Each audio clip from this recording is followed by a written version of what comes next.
Nyamuk adalah mesin biologis dan misteri sesuatu di atasnya.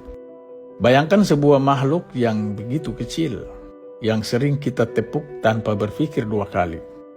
Namun, dalam surat Al-Baqarah ayat 26, Allah berfirman bahwa Dia tidak segan membuat perumpamaan berupa seekor nyamuk atau bahkan yang lebih kecil darinya. Mengapa Al-Quran menantang logika kita dengan menyebut makhluk yang kita anggap hina ini? Ternyata di balik tubuhnya yang rapuh tersimpan teknologi super canggih yang baru mampu dipecahkan sains di abad modern. Mari kita bedah anatomi nyamuk dari kacamata sains. Apa yang kita sebut sebagai mulut nyamuk sebenarnya bukanlah satu jarum tunggal. Mikroskop elektron mengungkap bahwa nyamuk memiliki 6 bilah jarum yang bekerja dengan presisi yang luar biasa. 2 jarum bertugas menggergaji kulit kita. 2 jarum lainnya menahan luka agar tetap terbuka. 1 jarum berfungsi sebagai sensor pencari pembuluh darah, dan 1 lagi menghisap darah sambil menyuntikkan cairan antikoagulan agar darah tidak membeku. Pertanyaan besarnya adalah, bagaimana struktur mekanis serumit ini bisa terprogram dalam genom makhluk sekecil itu, jika bukan karena desain cerdas yang melampaui kebetulan?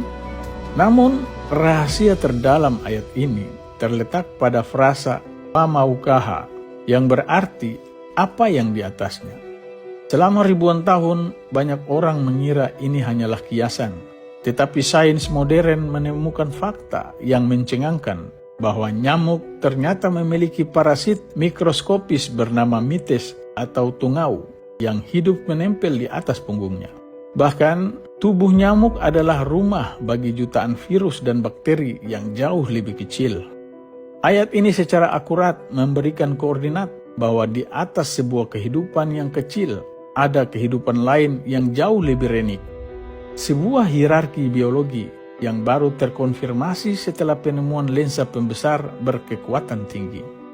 Tidak hanya itu, nyamuk adalah navigator ulung.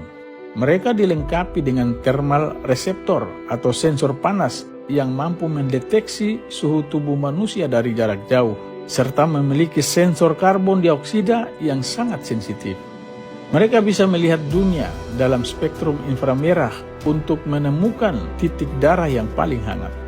Disinilah batas antara sains dan spiritualitas memudar.